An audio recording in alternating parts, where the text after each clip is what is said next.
Chapter 9. Susanna's chuckle didn't go unnoticed by Arabella.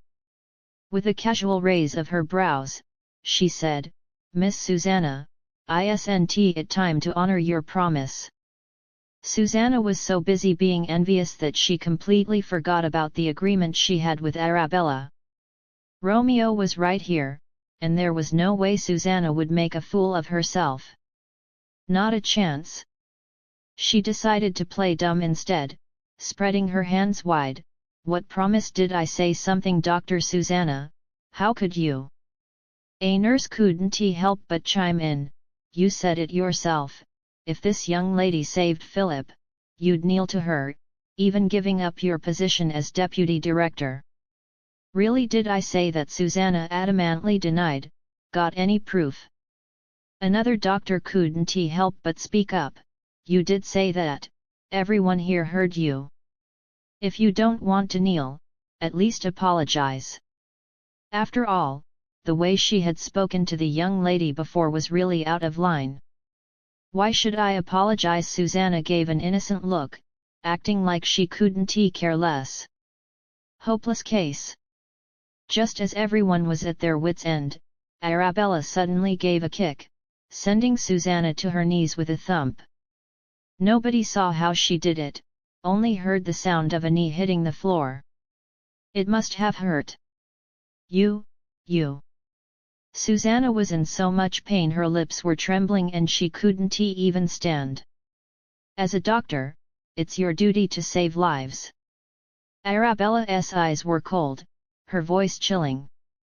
"Your scalpel is meant to save lives, not to be used recklessly." You. Susanna was trembling with rage. "Don't spout nonsense in front of Romeo. I didn't do anything. Whether you did anything or not, and what you wanted to do, everyone knows well," Arabella said. Just then, the dean arrived. Upon hearing the news, "Mr. Macmillan, is your father okay?" "I apologize, I just got back from an academic conference." "Wait, what's going on, Dr. Susanna? Why are you kneeling?" Upon seeing the director, tears welled up in Susanna's eyes. She was in so much pain she couldn't even stand. Dr. Pierce had always thought highly of her, even praising her in front of all the doctors, setting her as an example. Just as she was about to tattle, she heard the dean's surprised voice, "Arabella, you're here too, and in a sterile suit. You're not the high schooler who performed surgery on Philip, are you? I heard about it on my way here." "So, Philip is okay?" Everyone was shocked beyond belief upon hearing his words. Not only did the dean know Arabella, but he also seemed to highly approve of her medical skills. Dr. Pierce looked confused as no one answered his question. "What's going on, Miss Arabella? Could you explain?" "Dr. Pierce." Arabella greeted him. "Nothing much, just that I don't wish to encounter Susanna in this field ever again." Dr. Pierce looked at Susanna, then at Arabella. "Did she do something to upset you?" "I'm not upset." Arabella had a strong presence. "This is the first time I heard of using sedatives and heart-soothing meds when a heart failure patient has endocarditis and periannular leak. Doing so is equivalent to forcefully treating the patient, and he would die within half an hour." Dr. Pierce turned to Susanna instantly. Arabella nonchalantly said, "I can only say that the hiring standards of your hospital are not strict enough." "Susanna, why didn't you perform surgery on the patient?" Dr. Pierce immediately asked. "Dr. Pierce, Philip's condition was extremely critical at the time. We were powerless." Susanna said. "Powerless, yet you could administer sedatives and heart-soothing meds. You knew doing so. Even the best doctor in the world couldn't save him. You're a doctor, but you sentenced him to death while there was still hope for his survival. How could you do this?" Dr. Pierce said. Before she could answer, Dr. Pierce said disappointingly, "You may leave. Hope Hospital will no longer keep you, and there will be no place for you in this industry in the future." A person who didn't value patients' lives and cared only for her career was not fit to be a doctor. Dr. Pierce was the president of the National Medical Association, and with just one word from him, Susanna would no longer be able to work in this field. "Director, give me one more chance," Susanna said. Susanna knew Dr. Pierce asked her to leave to prevent Romeo's anger from escalating and causing worse consequences, but she didn't want to go. The pay was high here, colleagues were nice to her, and her future was bright. Now it all ended because of Arabella. "Take her away." After Dr. Pierce said this, he turned to apologize to Romeo. "I'm truly sorry, I allowed such a thing to happen. Right under my nose, I feel extremely ashamed." Fortunately, Miss Arabella stepped in time, preventing a bigger mistake. "What's your last name?" Romeo's cold gaze fell on Arabella. "Arabella Bennett," she answered confidently. "Give me your number." Romeo handed her his phone to input her number. Arabella understood his meaning when she took the blank check. If anything happened to Philip later, she would be responsible. Leaving her contact information was for future convenience. She took his phone, her slender fingers lightly tapping the screen to enter a string of numbers. Then she looked up, her beautiful face glowing like a star, and handed the phone back to him. The old man's had multiple chest surgeries. So early post-OP, his breastbone might be a bit loose and healing could be tough. His left leg might also swell and hurt because of the extracorporeal circulation and repeated catheterization. All of this is par for the course, Arabella said. She didn't want them to come blaming her skills later. Romeo studied the girl's face intently, his voice deep. "And how do we relieve the pain?" Arabella glanced at the 7 or 8 cardiologists behind him. "These minor issues, they can handle them just fine. Dr. Pierce, if there's nothing else, I'll be on my way." Okay. Dr. Pierce said. After changing out of her scrubs in the locker room, Arabella put on a baseball cap, slung on her backpack and got ready to leave. "Arabella." Cadden caught up with her in the long hospital corridor. "Is your right hand okay? I've been wanting to ask since earlier."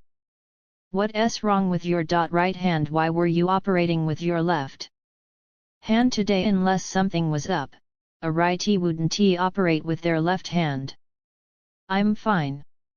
Arabella moved her slightly painful wrist nonchalantly. "Just punched someone a bit too hard last night."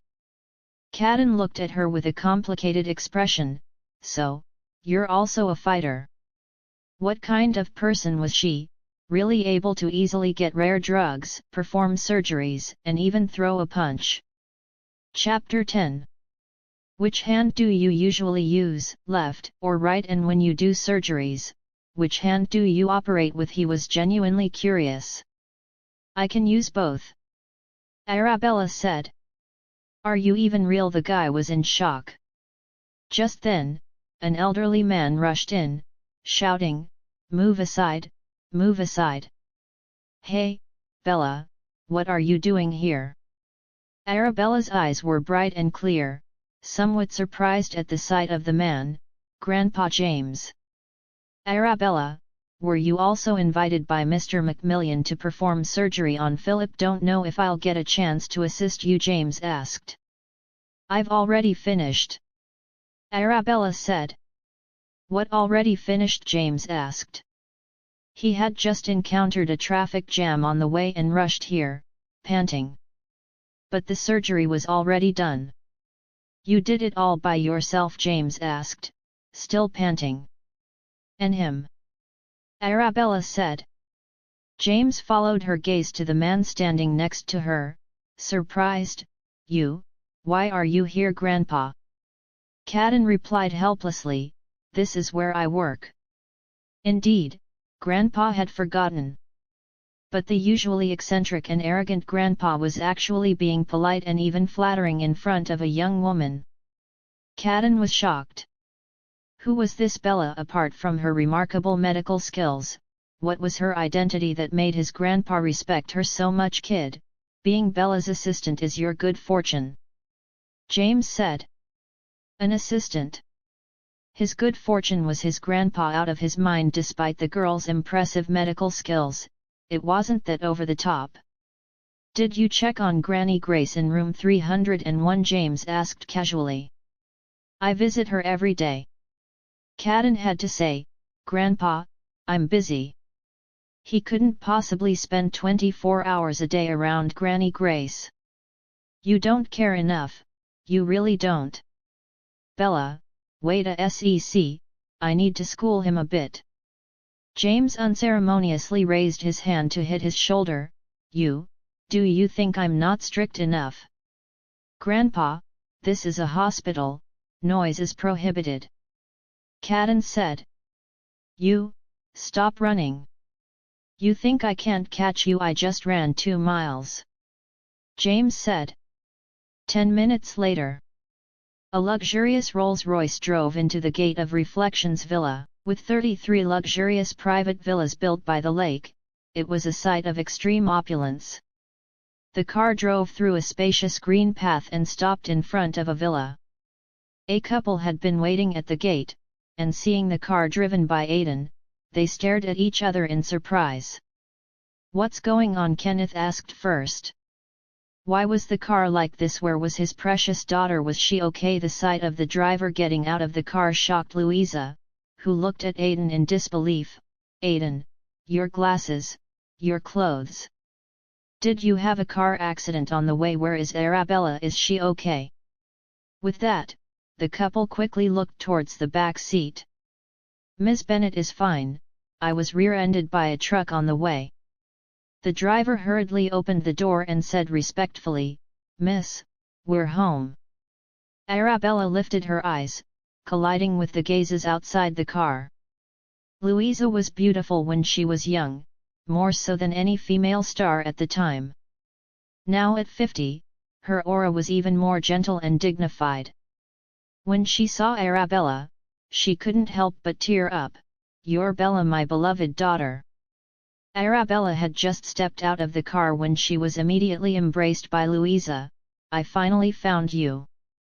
The sudden embrace made Arabella a bit uncomfortable, but it also gave her a sense of warmth. Let me have a good look at you. Louisa caressed Arabella's face. The girl had very good features and delicate skin. She asked lovingly, tears in her eyes, how have you been in the Murphy family all these years? I've been good. Arabella said. These simple words made 2 drops of tear fall from Louisa's eyes. As long as she had been well and not bullied, that was enough. We should be happy that our daughter is home. The speaker was Kenneth, his eyes also a bit red. Let's talk inside, don't let our precious girl stand outside. Yes, Bella, come in. Louisa took the backpack from Arabella's hand and handed it to Kenneth. Kenneth took the bag, which had no brand logo, and looked at Arabella's back. He couldn't help but feel a pang in his heart.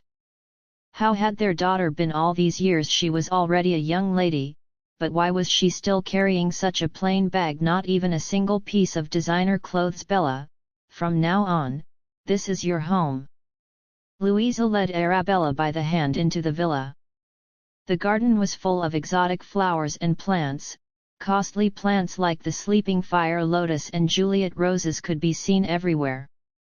30 servants stood in the middle of the garden. There were housekeepers, drivers, guards, chefs, gardeners, maids, and bodyguards. They all bowed in unison, "Welcome home, Ms. Bennet." As they walked through the fairy tale-like beautiful garden and into the main hall, valuable calligraphy and antiques were seen everywhere. Wasn't it said that her family was very poor? Arabella's gaze fell on a painting. Not long ago at an auction, this painting, Return of the Kings, had fetched a sky-high price of $30 million. It was a masterpiece by a famous oil painter from 500 years ago, and Arabella could tell it was the real deal. Seeing where Arabella was looking, as if finding a topic, Louisa asked happily, "Bella, do you like that painting? Shall I have it hung in your room?" "No need." She was just surprised at the number of collections in the house. It was a pity that this painting of Return of the King seemed out of place among that pile of modern art paintings. "Bella, don't you like it? Someone, take the painting down," Kenneth immediately ordered after her. The butler was somewhat reluctant. This painting called Return of the Kings was originally hidden in the palace. It was a very rare and precious piece of art. However, the master was planning to take this painting down because of this ignorant Miss Bennet. Most importantly, this painting was Miss Serena's favorite. Arabella sensed hostility from the butler's eyes, which was clearly aimed at her.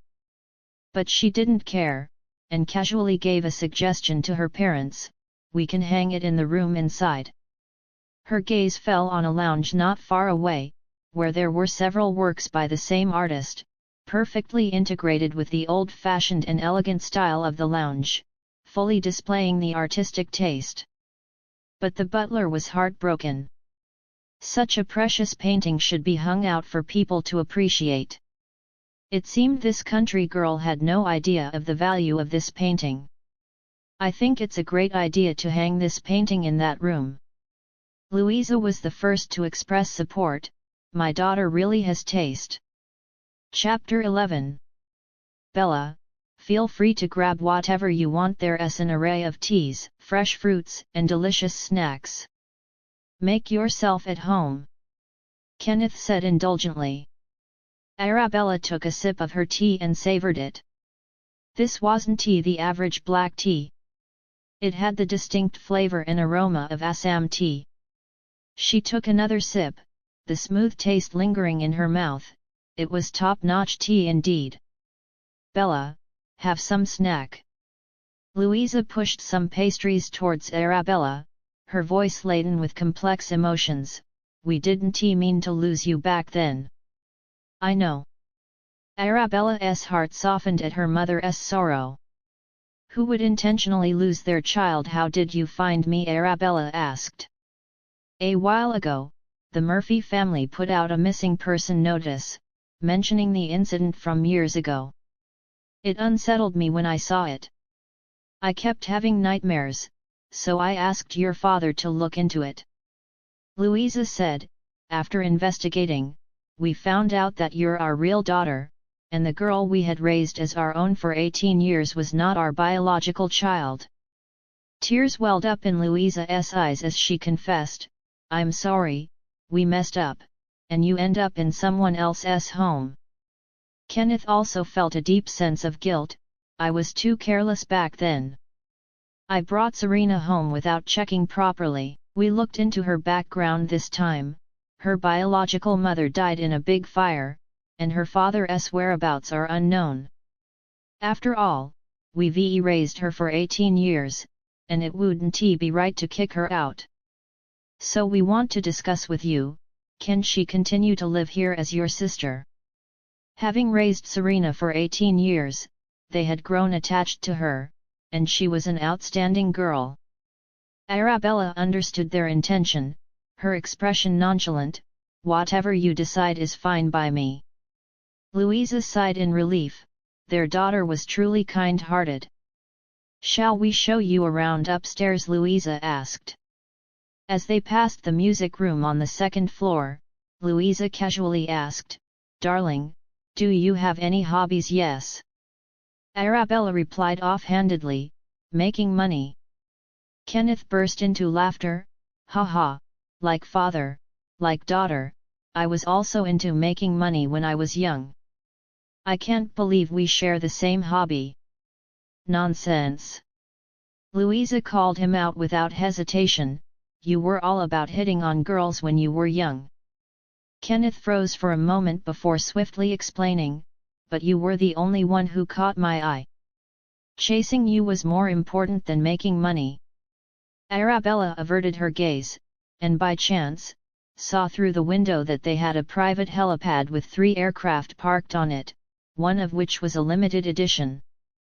Bella, this is your room, do you like it? Louisa opened the door, hoping for her daughter's approval. The room was filled with pink curtains, bed, wardrobe, desk all pink. Arabella was at a loss for words. Your mom says all girls love pink, so she specially designed this princess-themed room for you. Kenneth took a deep breath, exaggerating the sweetness in the air. Can you taste the sweetness in the air? Arabella didn't reply. It's okay if you don't like it. Your mom has prepared other rooms for you too. Kenneth showed her a few neighboring rooms, each with a different theme: Mediterranean, classic, minimalist, modern. Since they were unsure about Arabella's preference and had plenty of rooms, Louisa decorated each room in a different style. I'll take this one. Arabella picked the simplest one. Rest up for a bit, we have a surprise for you. Louisa held Arabella's hand. When the housekeeper comes to get you, go downstairs, okay? It was their first gift for their daughter, they were a bit nervous. Arabella understood and nodded in obedience. After tidying up her things in her room, she took out her phone and sent a message, do you still have Hearty's herb? The reply came swiftly in a phone call, a gentle voice on the other end, Bella, are you planning on making Hearty's with the herb again? Did the sky-high prices of Hearty's in the black market tip you off to a business opportunity? Arabella smiled faintly at the sound of her clear laughter. That's one reason. The other reason is Granny Grace's condition, right? The girl asked. The girl on the phone, Kelly, was her good friend and business partner, who knew her well. Making a Hearty's pill that sells for 10 million, and also helps Granny Grace, it's a win-win. But I only have one plant left. Arabella said. Hearty's herb was very effective in treating heart conditions, and a single plant was very costly. It's not only pricey but also rare, and only a few plants would appear at each auction. The only one left in Kelly's possession was bought at a high price. Others who bought Hearty's herb would only research its components, unaware of its true value and how to turn it into a product to maximize its benefits. But Arabella was different. By combining it with other medicinal ingredients, she could turn Hearty's herb into Hearty's. This little pill was a lifeline for heart patients deemed incurable by doctors. They sold out as soon as they hit the market. In Kelly's eyes, Hearty's herb could only reach its full potential in Arabella's hands, and wouldn't be wasted. Do you need it urgently? Shall I bring it to you now? Kelly asked. No need, I'll come get it in a few days. I'm staying somewhere closer to your place now. Arabella briefly explained her situation of finding her biological family. Aren't you Atli's biological daughter? How could such a soap opera happen to you? Kelly couldn't believe that the world had turned upside down in the few days they lost touch. Since the Murphy family did you dirty like this, why are you still looking out for Granny Grace? Arabella replied coolly, she's been good to me. Growing up, Atli and Olga were always busy with their careers. It was Granny Grace who raised her. Now that Granny Grace was seriously ill, she couldn't just turn a blind eye. Granny Grace is still your responsibility. Atli is so naive, thinking that just because he's thrown some money around for a VIP hospital room and a caretaker, Granny Grace will live forever. If it wasn't for you pulling her back from the brink time and time again, he wouldn't even have a mother now. Arabella's eyes darkened, but she remained silent. Chapter 12. Kelly continued, if it wasn't for you, how could their little factory have grown to this size? How could they have moved from a small town to a big city? How could Atli become the richest man on the fringes of Summerfield? That's all because of your hard work behind the scenes. Otherwise, with his business sense, he'd be lucky not to go bankrupt, let alone become the richest man. Because he has no talent for business, he always causes trouble for you, forcing you to solve his problems. With your abilities, you should be the richest. He shouldn't even be involved. Unfortunately, all these years you've been doing this for them, and haven't left anything for yourself. What's the big deal? Arabella said lazily, as if unbothered, I can make money whenever I want. I just feel sorry for you. From childhood, they left you in the care of an old lady, and they barely visited home. Then when they found Yolanda, they kicked you aside. How cruel! Kelly said. Enough, let us not talk about them. Keep an eye on Hartley's herb for me. One plant isn't enough. Arabella changed the subject. Pay more attention to the upcoming auctions and let me know if there's any news. Don't worry. Kelly said. They chatted for a bit more before hanging up. Just then, Arabella's phone vibrated. She looked at it and saw a message from one of her employees. Boss. Big order. A super rich guy ordered 100 sets of clothes, 100 bags, and 100 pairs of shoes for his daughter, to be delivered today. I've already sent all the limited edition items from our warehouse. We're out of stock now. When can you give me more designs? Urgent. Urgent. Urgent. 3 times isn't enough for something this important. All right, waiting for your message.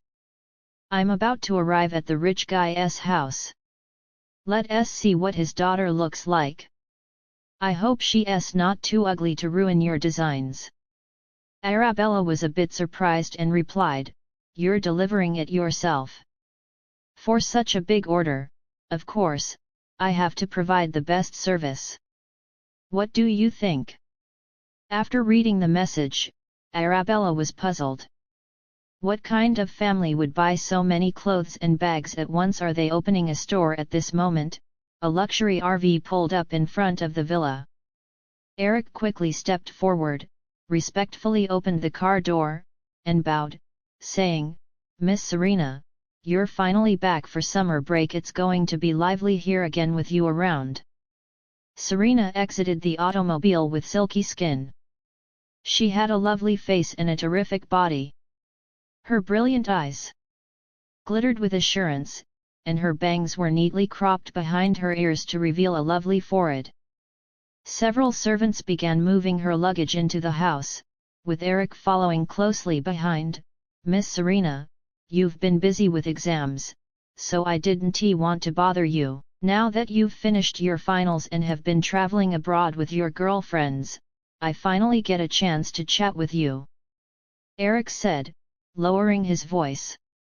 What is it? Serena had always looked quite ordinary, but growing up spoiled, she exuded an air of superiority and her voice was haughty, making her sound like a rich heiress. Today, she was wearing a fluffy dress, carrying a designer bag and wearing designer jewelry, looking like a graceful flower. This kind of beauty was crafted by money and skin care.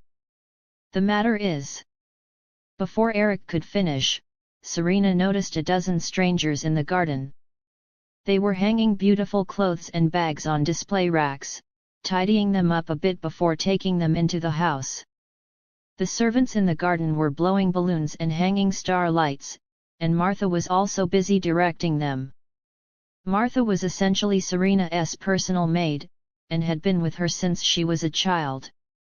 After Louisa had 5 sons, when it came to Serena, she was both milkless and lacked energy.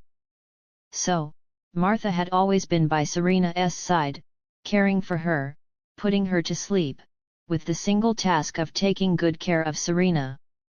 As a result, Martha's status was a bit higher than the other servants, and their relationship was as intimate as mother and daughter. Seeing her now, Serena's face lit up with a bright smile. Martha. Miss Serena is back. Martha's smile grew even brighter when she saw Serena. She quickly walked over. I've missed you. You stubborn child, I told you not to live in school, but you wouldn't listen. Look at you, you've lost so much weight in just a month. Haven't you lost weight too, Martha? Did you miss me too much? Serena asked. You silly girl. Martha laughed at her teasing, taking a fresh look at her. Well, you've lost some weight, but you've become prettier. Serena smiled sweetly, watching the bustling crowd. Is this a surprise from Mom and Dad? Were they rewarding her for working hard on her exams, or did they think she had grown up after her exams and wanted to throw her a coming-of-age ceremony? Or perhaps, they were celebrating her admission to Summerfield College in advance. Either way, she was delighted by such a grand gesture. No girl could resist beautiful clothes, shoes, and bags, especially when so many limited edition ones were prepared all of a sudden, and the venue was decorated. Indeed, she was the apple of her parents' eyes. Although she had 5 brothers, the attention her parents paid to her was no less than that to her brothers. Hearing this, Martha's expression became somewhat awkward. I'm going to check it out. Serena's tone was still full of joy. But Martha quickly called out, Miss Serena, those items weren't prepared for you. After she finished, she glanced at Eric. Neither of them wanted to hurt the girl who had grown up in a loving environment. But Martha was more qualified to say these things than Eric. Martha, I know, you guys probably didn't expect me to come back early on my friend's plane. I know you haven't finished setting up. It's okay. I'll pretend I didn't know. You guys carry on. I didn't see anything. Serena said. Miss Serena. Martha said. Serena sauntered into the house, grinning from ear to ear. She was the only girl in the family, so who else could all these things be for if not her brothers? Pfft. Her folks must have wanted to surprise her, and the servants were too chicken to spill the beans. Pretty standard stuff, right? Serena walked into the main hall and spotted dozens of neat display racks. Each dress, each bag, seemed like it was made just for her. She darted from one rack to the other, joy spreading through her like wildfire. Martha wanted to set the record straight, but seeing Serena's beaming face, she just couldn't bring herself to burst her bubble.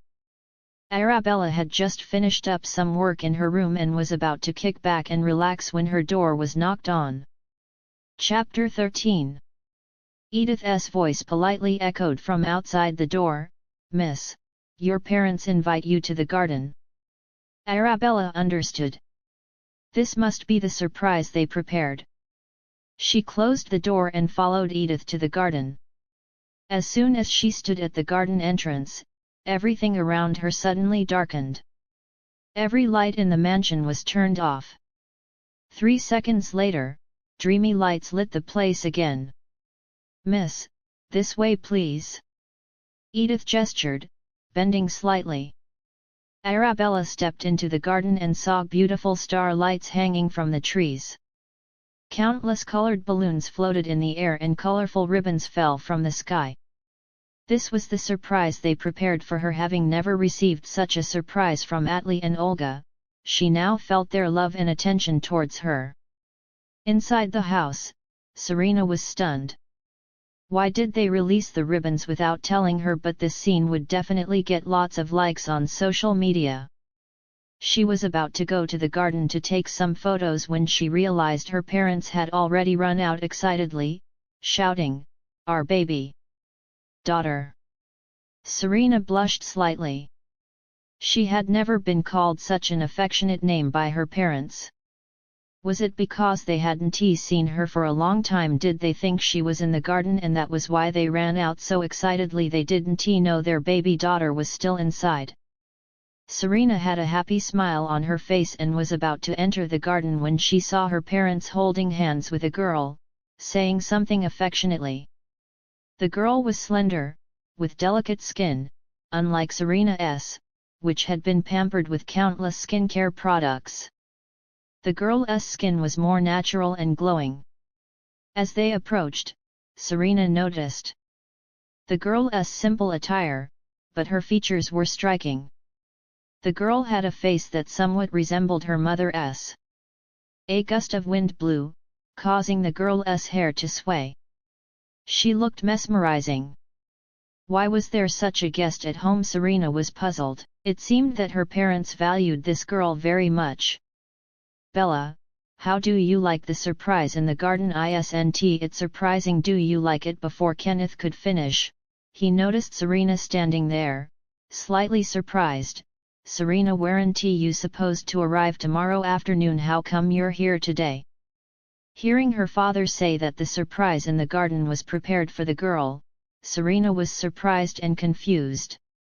She didn't understand why her parents valued a stranger so much. But there were guests present, so she behaved appropriately and said with a gentle smile, "Dad, Mom, I came back early on a friend's plane." Who is she? Perhaps Kenneth hadn't expected Serena to suddenly appear here. He quickly smiled, "You came at the right time. Let me introduce you. This is Arabella, your sister." Sister? What sister? A distant relative. The girl was dressed plainly, not like a close relative.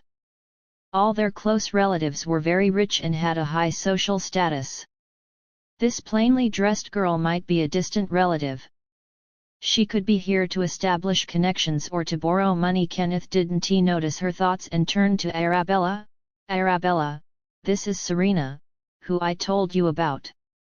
She just finished her exams and is now on summer vacation, so she'll be staying with us." Serena, with her lively eyes, seemed to understand and greeted her politely, "Hello."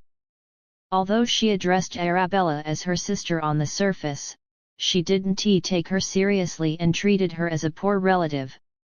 "The clothes and shoes you ordered have arrived. They were personally delivered by the brand's manager. They're inside," Kenneth said. They arrived so soon Louisa was overjoyed, holding Arabella's hand and saying, "Let us go and see if you like them." "Serena, I have something to tell you later." Serena was stunned. The beautiful clothes and shoes inside were prepared for the girl in front of her. Who exactly was this girl? Why was she so valued by her parents? Chapter 14. Arabella had thought that she had enough stock to last her for at least half a year. During this time, she wouldn't have to worry about designing new pieces, allowing her to focus on her pharmaceutical research and other side hustles. However, to her surprise, her parents went ahead and bought out all her stock, some of which were even her early designs that seemed a bit outdated now. "Miss Arabella, your name is somewhat similar to our brand's founder. I'm wondering if you are familiar with our boss?" Jamie asked. "Nope." Arabella's answer was clear-cut. Upon hearing this, Jamie understood that the rest of the people in the room were still unaware of the boss' true identity. "You're one lucky gal, having parents who adore you so much. Look at these clothes, they're classic pieces from our brand's founder, Queen Abby. They're perfect for someone of your stature," Jamie said. "Arabella, check out this casual outfit, I bet it would look great on you." Kenneth pointed out a piece displayed on the rack. "Queen Abby's designs really do stand out. Look at this skirt." Louisa held up the skirt against Arabella. "I can already imagine how beautiful you'd look in it. Arabella, what do you think about these?" Kenneth showed Arabella a pair of shoes like it was his prized possession. "Arabella, how about this one shoulder bag?" Louisa picked up a bag. "It looks like it was custom made for you, I'm sure it would look great on you." Arabella's eyes were bright as stars, her demeanor elegant, as she listened to their comments. She was naturally beautiful. Her eyes were sparkling clear, a mixture of cold and sweet temperament, creating an indescribable charm. Serena, on the other hand, was turning pale, her shock was beyond words. She couldn't believe what she was hearing. What on earth was going on? Why were her parents treating this girl like their own daughter, even gifting her all these limited edition QY clothes? Seeing them dote on Arabella, she began to feel a sense of panic that made her uneasy. What had happened during the month she was at school? These are all in your size. If you don't like them, Dad can have them make another batch. Kenneth looked at Arabella affectionately. No need. Arabella's eyes sparkled, her voice soft and gentle. I think they're all pretty good. Jamie could tell from the boss tone that she wasn't exactly thrilled about the clothes. Couldn't blame her, these were all her early works, meant to tide her over for a year or so. Who would have guessed they would come full circle back to her? How much for all these clothes? Suddenly, Arabella's gaze fell on Jamie. Caught off guard, Jamie quickly responded, these are all classic pieces by our brand's founder, Queen Abby. The cheapest item is around 300,000. As everyone knows, our founder, who's both smart and beautiful, most of her works are usually priced between 500,000 and 800,000, with the real gems starting from $1 million. Clearly, Kenneth had ordered all items priced over $1 million for his daughter. At first glance, they were all top-tier designs. The difference between the gems and regular pieces was the amount of time the boss spent on the design. Jamie had once witnessed the boss whipping up hundreds of designs in one night. The gem pieces might take a few minutes more than the regular ones. So, how much in total? Arabella raised an eyebrow, giving Jamie a meaningful look. Jamie, not catching on, felt a bit uneasy. Mr. Collins paid a total of $38,880,000 to QY. Arabella didn't expect to make so much money from her parents on the first day of acknowledging them, so she was a bit uneasy. That's quite expensive. Not at all. Jamie quickly explained, QY doesn't care about quantity, but quality. Each piece is a hot seller. You'll be the belle of the ball wearing these. Indeed, not cheap. Arabella emphasized, applying a bit of pressure with her gaze. Seeing the founder's gaze and hearing her words, Jamie got the hint, it is a bit pricey. How about a 10% discount? Considering Mr. Collins made such a large order at once. 10%. Arabella repeated his words. 20%. Hesitant, Jamie changed his offer upon seeing the founder's seemingly dissatisfied expression, or, 30% off. Can't go any lower. Any lower would seriously devalue the brand. Everyone was dumbfounded. Who knew she could haggle with a top-notch brand and that much? Kenneth and Louisa never thought their daughter would be such a haggling pro. Talk about being considerate. Just make it 27 million, and forget the change. Jamie decided, I'll refund the difference back to Mr. Collins' account right away. Kenneth thought his daughter was worried about him spending so much, and quickly said, no need for a refund. Bella, Dad can afford it. Don't feel pressured. That won't do. Arabella firmly said, even with money, we can't just throw it around. How about we return half of the clothes? That way, she could sell them to other people and earn their money. No way. Kenneth quickly objected, how about this, Jamie, refund the money to my daughter's account.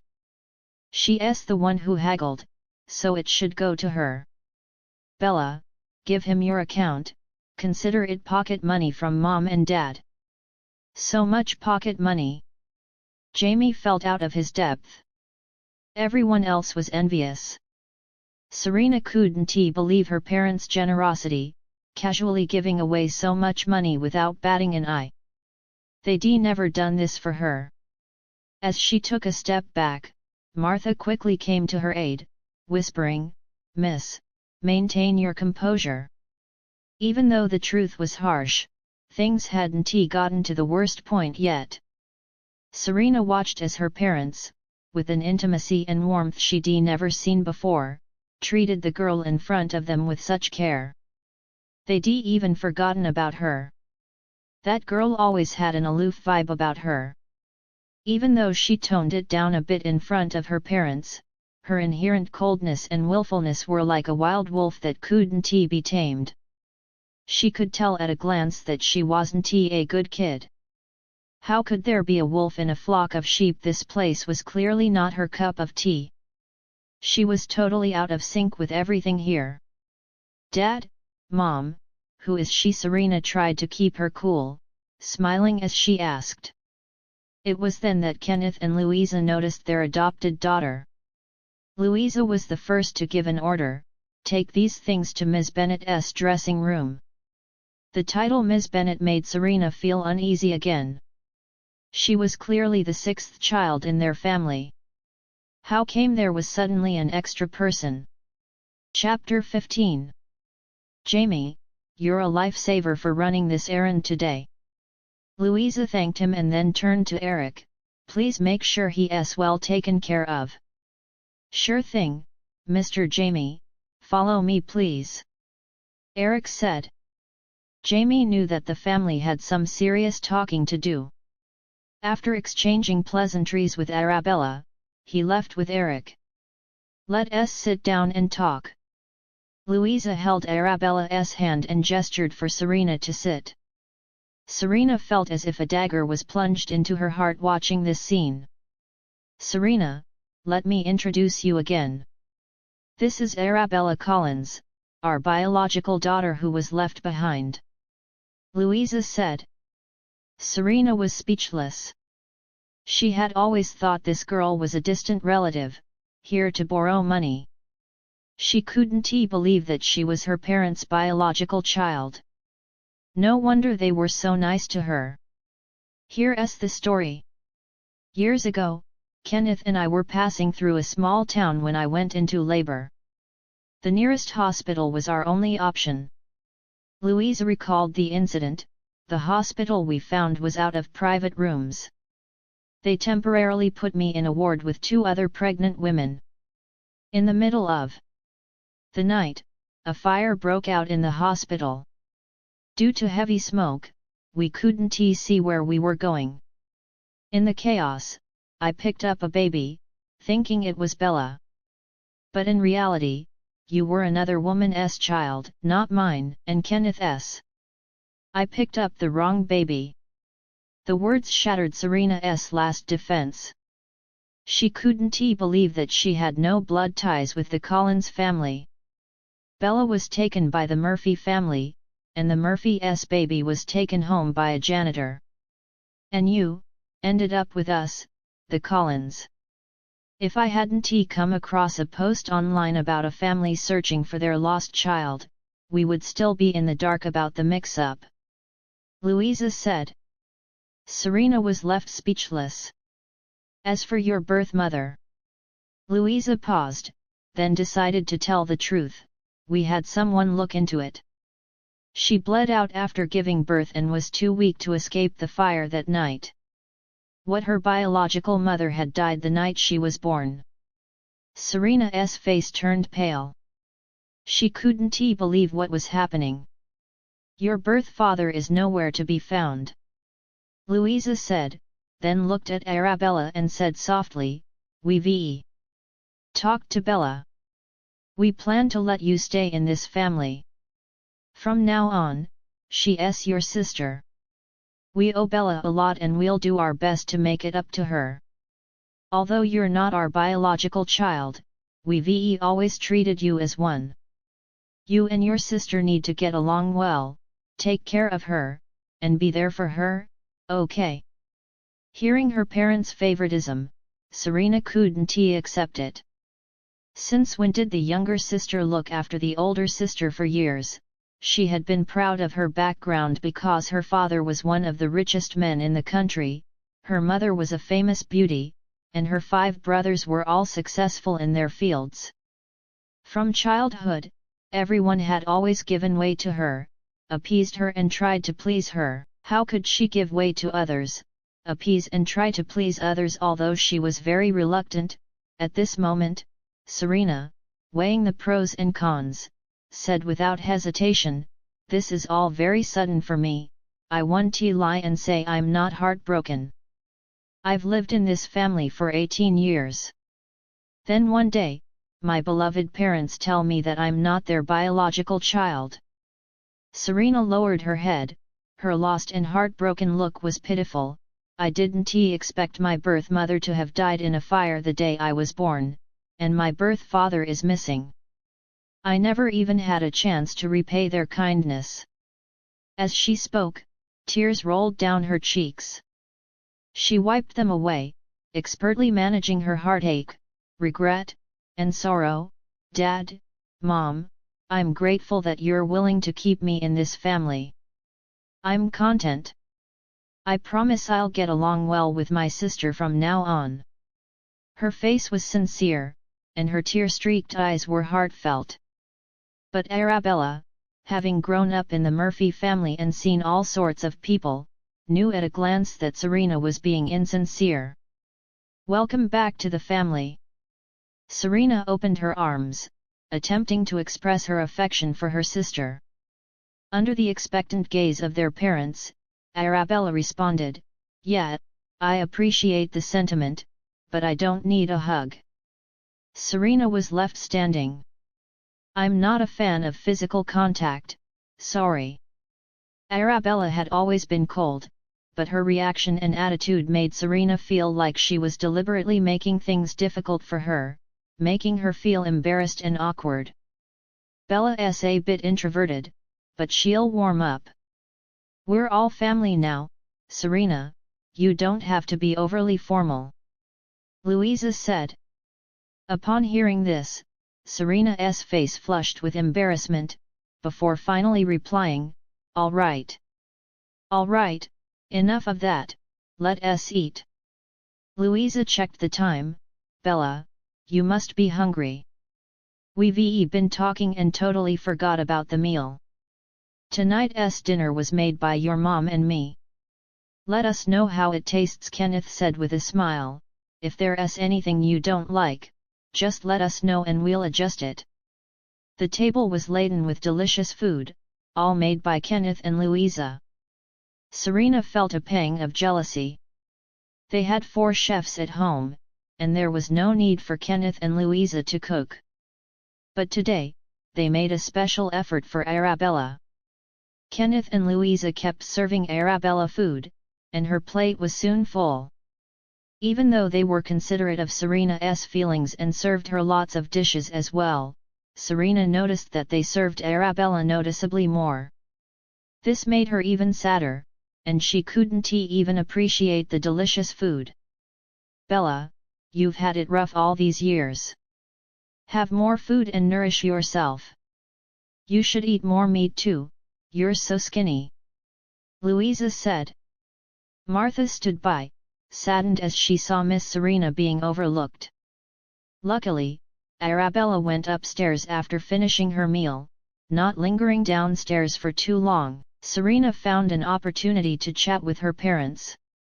After beating around the bush for a while, she tentatively asked, "Dad, Mom, how did you confirm that Bella was your biological daughter from that online missing person ad? Were there any keepsakes?" What she really wanted to ask was, could someone be impersonating after all? Who wouldn't want to be the daughter of the richest man in the country? They couldn't just determine blood relations based on a few similarities in appearance, right? Hearing this question, Kenneth was taken aback for a moment, then explained with a laugh, "There wasn't any keepsake. It's just that the events of the night Bella was born were very similar to what we remember." Chapter 16. They were in the same hospital, and even the room number was the same. There was a fire nearby, and in the chaos, they grabbed the wrong baby. "Is that so?" Serena wondered. Kenneth continued, "They sent us Bella's hair, we had it tested, and the similarity was 99.9%. When we met, your sister and your mom, they looked like the same person. They were just too similar." Hearing Kenneth's words, Serena felt a chill in her heart, her last bit of hope completely shattered. But she still couldn't accept it. How do you know I'm not your biological daughter? We did a paternity test with Bella first, then took some hair from your room for testing. Kenneth said.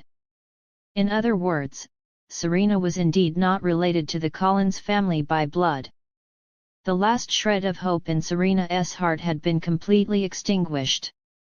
Serena, even though you're not our biological child, we've been together for so many years, and we've always treated you as our own daughter.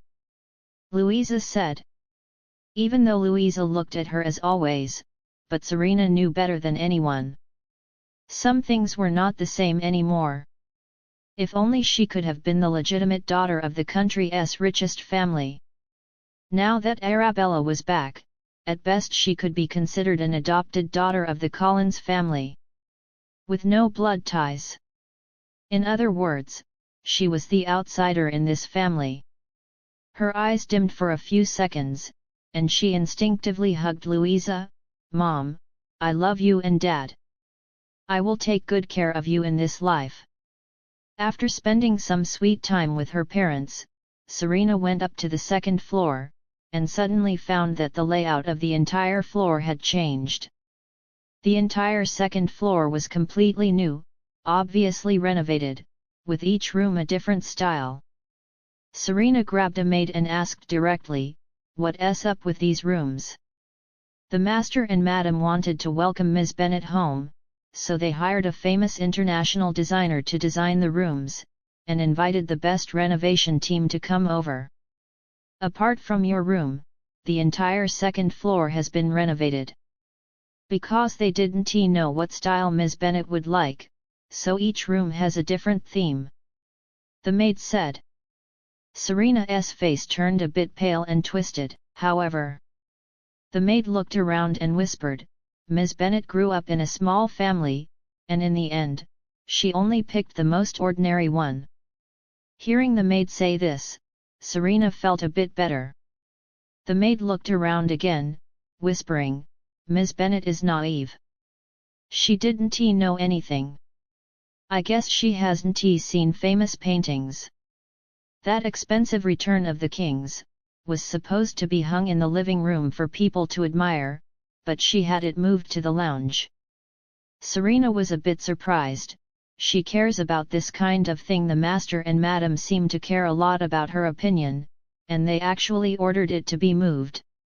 The maid said, today they even cooked themselves, and ordered so many beautiful clothes, shoes, and bags for her.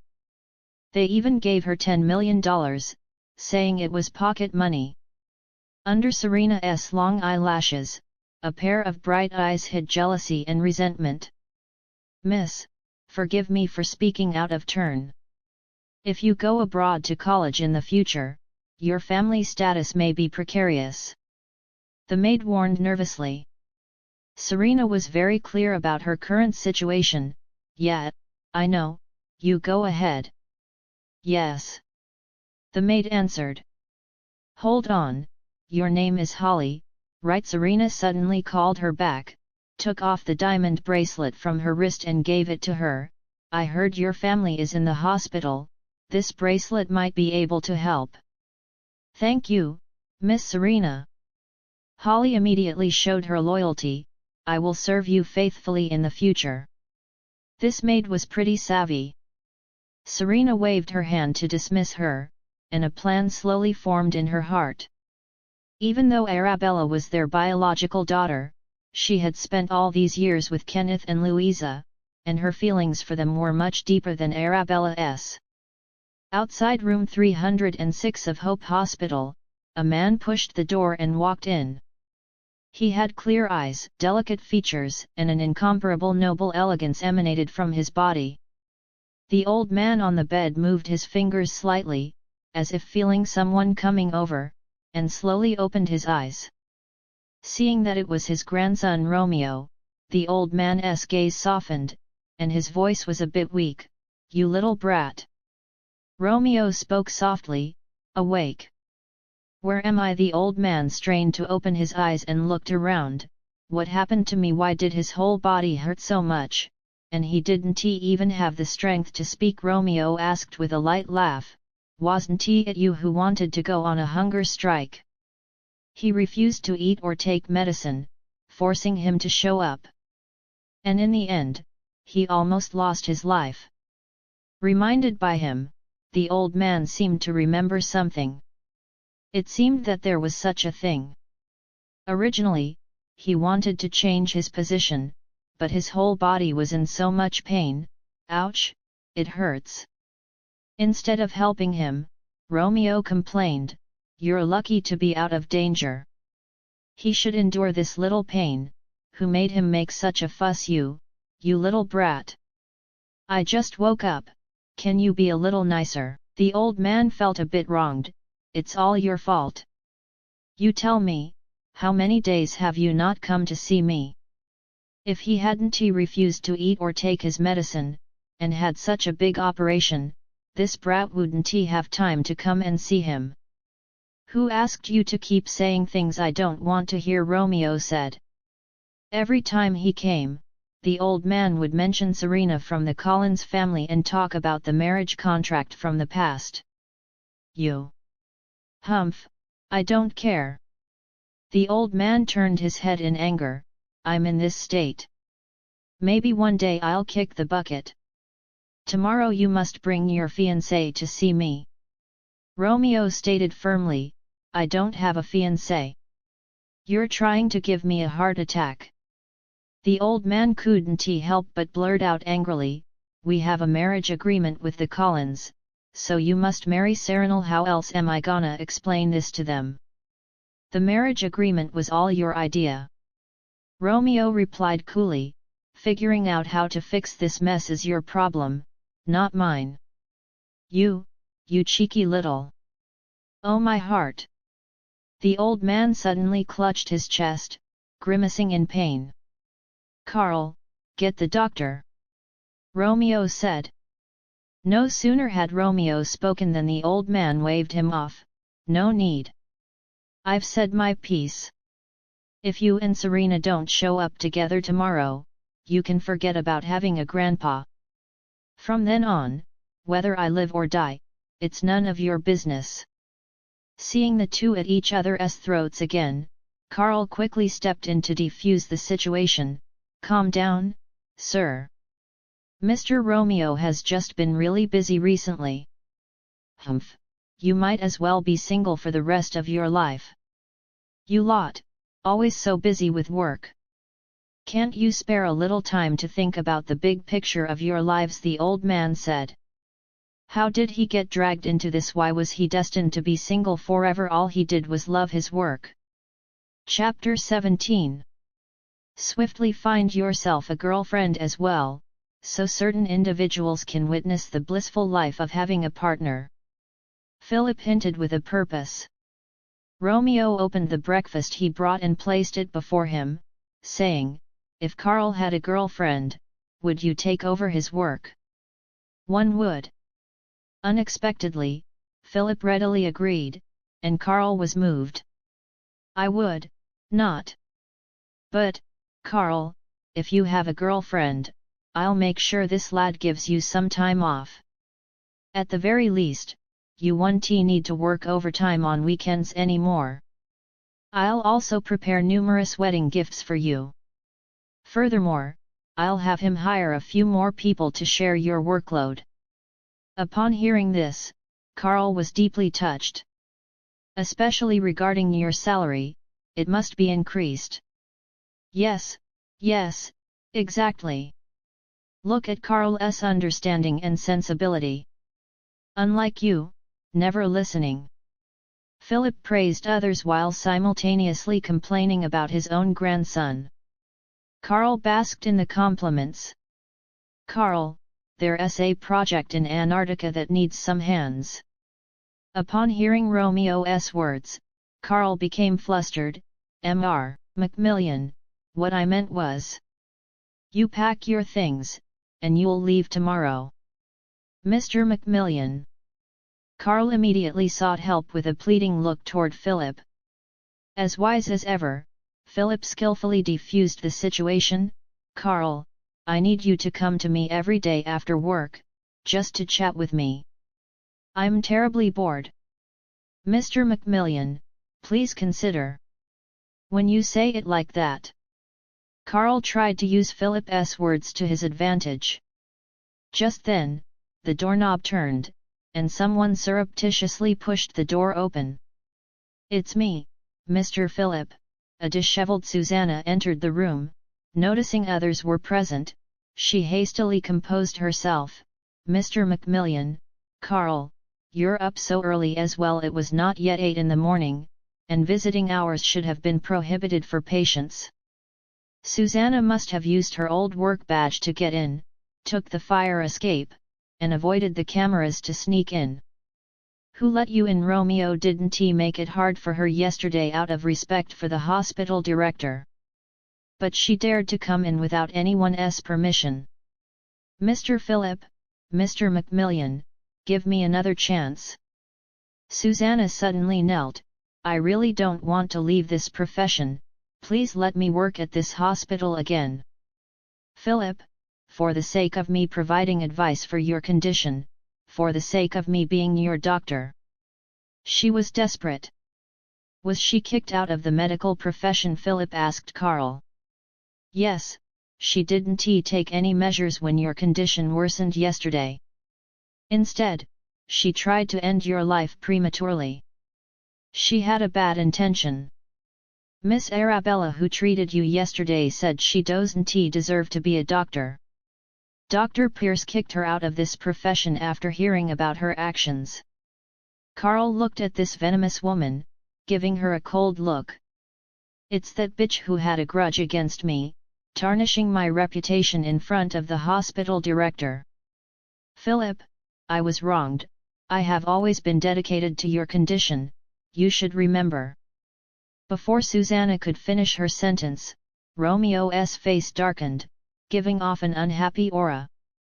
Carl couldn't believe that even at this stage, this woman still wanted to distort the truth to slander Miss Arabella. Did she think they were blind yesterday? Did she still hope that they hadn't seen the truth? Miss Susanna, I advise you to think carefully before you speak or act.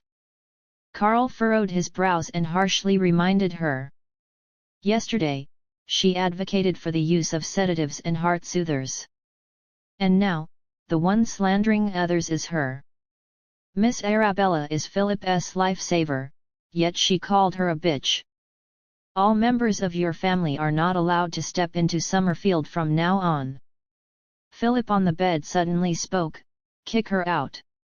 Susanna originally came to plead, but she didn't expect to involve her family. Mr. Philip, what did I do wrong to upset you just because of yesterday's misunderstanding? She clung to the bed leg, refusing to leave. Mr. Philip, let me explain. Humph. Philip was so angry that his face turned red. You're not qualified to talk to me. Mr. Philip, if you don't forgive me today, I can only die here. Then go die. Philip didn't care about her life or death. Carl, give her the knife. Carl picked up the fruit knife from the table and threw it in front of her. The knife landed on the ground with a crisp sound, startling Susanna. She had only intended to scare Philip and never actually intended to end her life. Sir. Seeing that Philip still refused to forgive her, and her pleas and suicide threats were ineffective, Susanna could only cry, sobbing as she spoke, my family is poor, and I am the only daughter since I was young. I have been the hope of my entire family. My dream is to become a doctor who saves lives. A doctor? What qualifications do you have to be a doctor? Philip was infuriated. Don't think I couldn't hear your conversation yesterday when I was lying in bed. It was you who advocated for the use of the calming potion and the soothing elixir. The young girl explicitly said that taking them would be fatal, but you still insisted. This woman who was unworthy of being a doctor just wouldn't stop. I. Susanna was shocked that the old man could hear yesterday's conversation, leaving her speechless for a few seconds, unsure of how to explain. That young girl said that the calming potion and soothing elixir would only provide half an hour of clarity before irreversible consequences. If I hadn't been lucky enough to encounter that girl passing by and treating me, I would have been dead by now. You want a chance to plead with me? TM sparing you by driving you out of this profession and out of Summerfield. This is already on account of Dr. Pierce's face. Don't test my patience, or you'll face even more severe punishment.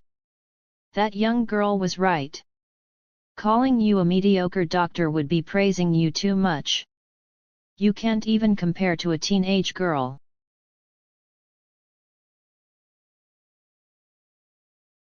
Susanna's face turned pale, twisted into an unpleasant expression. Mr. Philip. Carl, the medical staff who advocated using the calming potion and soothing elixir yesterday, I remember there was also a doctor who tried to shift blame onto that young girl. All of these people will be dismissed. They are not fit to be doctors. As Philip said this, he glanced at the woman beside the bed. Aren't you leaving? Do I have to get someone to escort you out? My lord, your health hasn't recovered, don't get angry. Miss Susanna, can't you understand plain English? Carl said coldly. Susanna knew there was no hope left in this matter. After whispering an apology, she left in a hurry. Chapter 18. Who was that girl yesterday? Once Philip and the others left, and he calmed down a bit, he turned around and asked, "Did we thank her properly?" "We gave her a check already," Carl said, full of admiration when he mentioned the girl. Who would have thought a girl in her teens would be such a miracle worker? Truly, it was so unexpected. That young girl just happened to pass by and fortuitously discovered your condition, going against the crowd's opinions to save you. If not for her interference, Philip would have probably passed away. She is such a kind and capable young girl. In Philip's mind, a faint image of an innocent face appeared. Although somewhat blurry, he could vaguely sense that she was a beautiful girl with a pleasant voice. Unfortunately, she was too young, and with Romeo and Serena already engaged. Otherwise, having her as his granddaughter-in-law wouldn't be a bad idea. "Did you note down the young girl's contact information?" Philip suddenly asked. "I want to thank her in person." Carl was taken aback and quickly looked at Romeo. After all, he had asked for her phone number yesterday. "You better not bother her," Romeo coolly refused. "What's the matter? Can't I meet my life-saving benefactor and express my gratitude in person?" What Philip was thinking was that so many experts and renowned doctors couldn't cure his ailment, yet this young girl managed to save him at a critical moment. What did that signify? It meant that her medical skills far surpassed theirs. If he remembered correctly, the young girl was only 17 or 18 years old, and he happened to have another grandson around her age. If he could successfully match them, it would be a splendid match.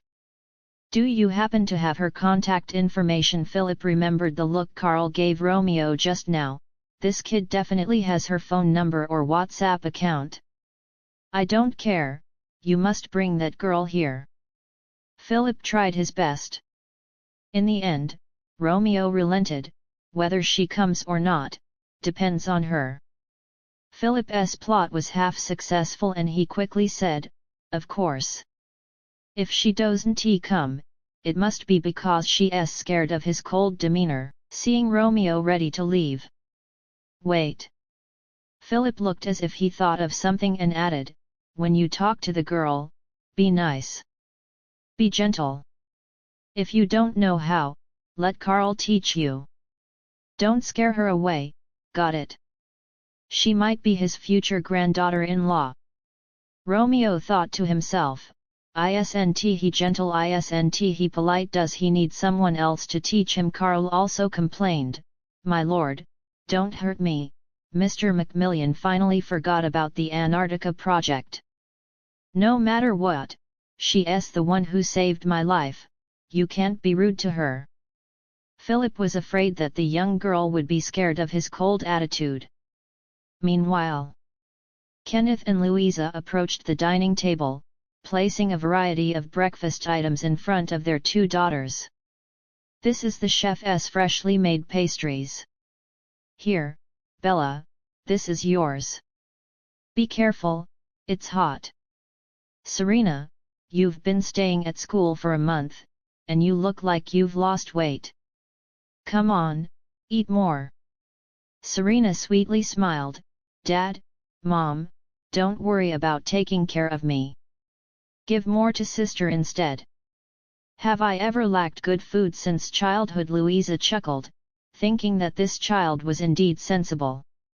She hadn't tried to exclude Arabella despite her sudden arrival, but instead, she considered her stepsister in everything.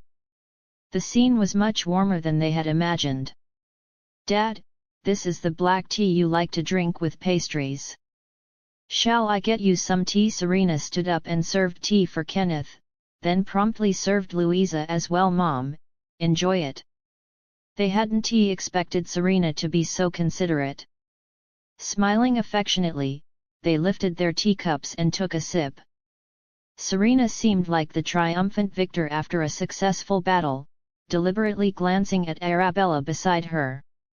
What if she was the biological daughter after so many years of living together? No one understood their parents' eating habits better than she did. How could Arabella not notice Serena's little scheming? Her gaze remained tranquil as water as she calmly enjoyed the delicate pastries on her plate, seemingly indifferent. Dear sister, I don't know what you like to drink. Serena intended to let Arabella prepare it herself. However, before she could finish her sentence, Arabella casually said, "Coffee, please." Serena was taken aback. Did Arabella mean for her to make coffee for her? You really dote on your sister. Kenneth misunderstood, thinking that Serena wanted to voluntarily prepare coffee for Arabella. He happily chimed in, "Bella, that's just how Serena is. She cares about her own family a lot. If you refuse her offer, she won't be pleased." Arabella looked up at her and said, "Then, I'll trouble you for that." Upon hearing Kenneth's words, Serena found herself in a difficult position. But since things had come to this point, she could only stand up with a smile and graciously fetch the coffee pot. From the corner of her eye, she noticed Arabella was wearing a white chiffon dress today. The fabric of the dress was thin, and brewing hot coffee required high water temperature. If Arabella were accidentally scalded. With just a glance, Arabella saw through Serena's little scheme hidden within her heart. After brewing the coffee, Serena was about to pour it into Arabella's cup when she heard Arabella say, "Don't pour too much." Serena didn't expect her to see through her plot so quickly. She gritted her teeth secretly. She wanted to pretend she didn't hear it, but Arabella added, "That's enough, thank you." Serena could only stop awkwardly, smiling and saying, "Sister, you're really careful. I've been pouring tea for my parents for so many years and I've never spilled it. Are you afraid I'll scald you?" Arabella looked at her with clear eyes, a light smile on her lips. "I saw you almost fill the glasses for Mom and Dad, so I wanted less. This behavior is also a kind of respect. Bella, you don't have to be so formal at home." Louisa didn't expect this kid to be so sensible, learning table manners so well. On the other hand, Serena's words just now seemed a bit petty. But, Serena probably didn't mean any harm. Kenneth lightened the mood with a laugh. "Bella, Serena, exam results should be out soon. Have you guys thought about which university you want to go to?" He put down his teacup, looking at them with kind expectancy. After Serena sat down, she felt the need to put Arabella in her place. So she jumped the gun, saying with a hint of pride, "I'll probably choose Summerfield College." Upon hearing Summerfield College, Arabella lifted her eyes, twinkling with an indiscernible emotion. Serena naturally noticed this gaze and said with a smile, "Although many classmates say this exam was hard, I found it easier than the practice problems we usually do. I'm not feeling any pressure, I'm confident I'll get into Summerfield College. Summerfield College is the best university in our country, but I remember you were planning to study abroad, weren't you?" Kenneth looked at her, a bit puzzled in his eyes. Chapter 19. I used to think that way too, Serena said with a smile, but Summerfield College is not far from home. If I finish school early every day, I can still come back home and spend time with you all. I prefer this kind of life. As she spoke, she deliberately hooked her arm around Kenneth's, playfully smiling. We've never had to worry about your studies since you were little, Kenneth said kindly. What about you, Bella? Serena held Kenneth's arm and sweetly looked at Arabella across the table. You must have done well in school, right? I forgot to ask, where did you go to school before? Aren't you feeling hot? Arabella elegantly wiped her mouth with a napkin and suddenly asked. Serena was leaning half of her body against Kenneth, which may not have been a problem before, but now it seemed a little inappropriate in front of others. Kenneth smoothly withdrew his arm, smiling as he said, "Indeed, it's a bit warm. I'll lower the air conditioning." Yes. Serena felt a bit embarrassed, but quickly resumed a nonchalant demeanor, smiling as she said, "Bella, you haven't answered my previous question. How were your grades in the past?" "Okay. And what are your expectations for this exam?" Arabella ate the delicate pastries on her plate nonchalantly, "Hard to say.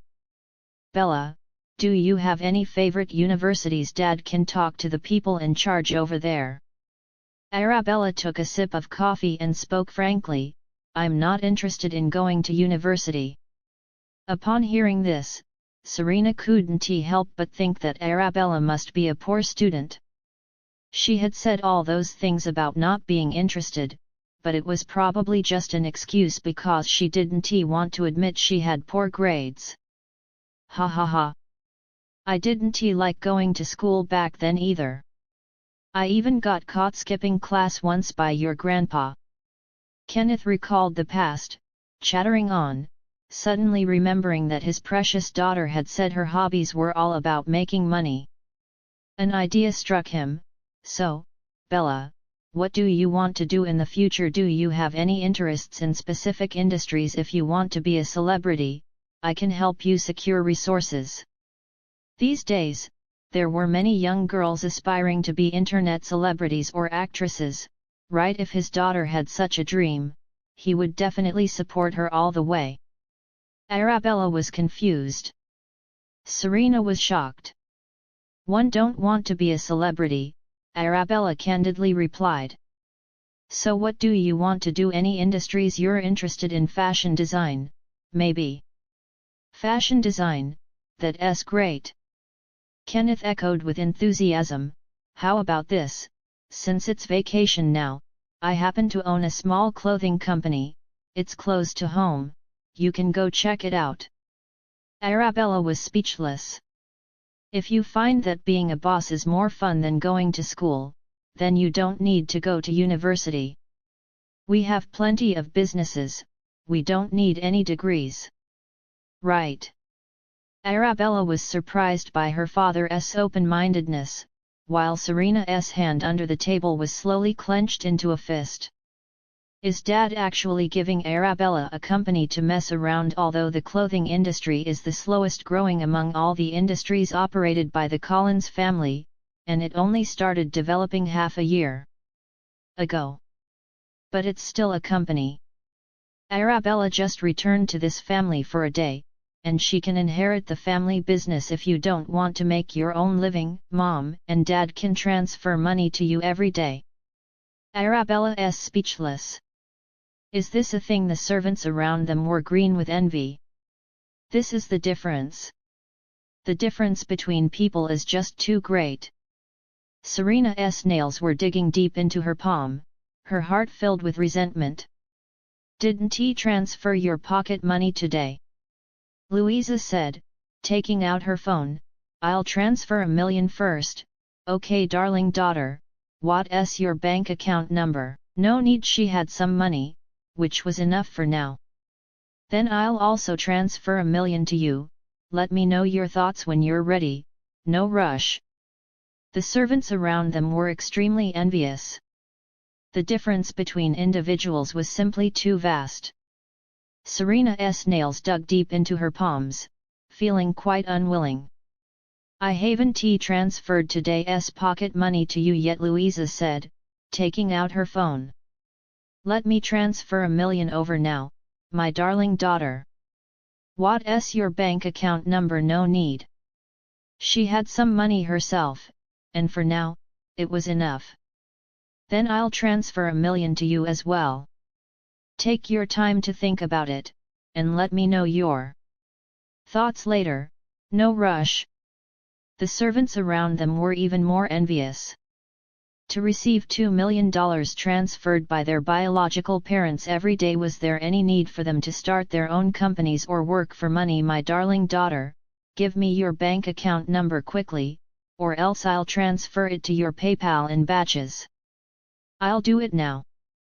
"Would 1 million be too little? How about 2 million? Yes, yes, each of us will do 2 million. Arabella gave up struggling, saying, "Give me the address." Kenneth and Louisa were stunned for a moment, suddenly understanding their daughter's intention. Was she choosing to take over the company? That's great. "I'll send you the address." Louisa was overjoyed. After sending the location, she smiled and said, "It's just a very small company. Even if it loses money and closes down, it's normal. You don't need to put too much pressure on yourself. We have many companies in our family, so you can play as you like." Arabella was helpless. Serena's face turned pale with jealousy, and a sly thought flashed through her mind. She maintained her smile and said, "Bella, the clothes and shoes Dad and Mom gave you yesterday don't seem suitable for work. Since I have some free time today, let me take you to the largest shopping center in town. I heard that you moved to Summerfield with your foster parents half a year ago, and you probably haven't been to such a big shopping center before, right?" Yes, that's right. Bella just arrived, and we haven't taken her shopping yet. Prepare the car." As Louisa spoke, Arabella said, "No need." She wanted to be alone later. There were still many things she hadn't handled. "Bella, I'll pick out some places for you to see which one you'd like to visit. Or how about letting Mom take you to the beauty salon for a spa?" "Bella, I can also accompany you for afternoon tea." Another day, Arabella stood up. "I still have some things to organize upstairs. You all enjoy." Seeing her leave, Louisa hurriedly said, "Do you need me to help you tidy up? Or should I ask Edith to help you?" Kenneth asked with concern as he looked at her retreating figure. "Did you not get enough rest yesterday?" No need. It's just some private matters." Arabella patiently answered all their questions before returning to her room. Just as she sat by the bed, her phone vibrated, and she saw it was Kelly calling. "Bella, there's a Hardy's herb auction at 3 in the afternoon, 6 plants. I've prepared the money for you." Arabella curled her lips into a smile. "You're quite generous." "Of course. As long as you have a need, even if there's a danger to your life, I'll send someone to handle it for you. This tiny bit of cash is no big deal at all." Arabella heard the last sentence and couldn't help but mock. "Why don't you handle it yourself? Are you afraid of death? It's about cherishing life."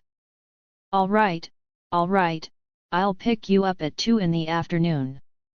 Okay. Arabella didn't bother being polite with her and sent the location right away.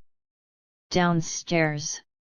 Since finishing breakfast, Serena had been trying her best to please Kenneth and Louisa, offering massages and saying sweet things to make them laugh heartily.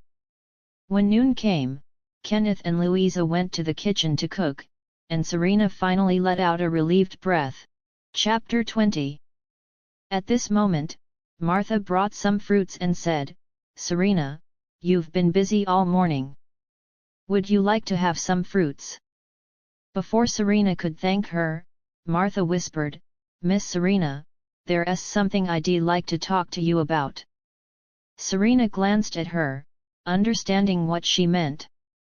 She saw another servant working nearby and stood up, saying, "Martha, take the fruits to the garden, and I'll eat there." "Sure." Carrying the fruits, Martha followed Serena to a secluded corner of the garden. Seeing that there was no one around, she couldn't help but express her concern. "Miss Serena, you've been through a lot.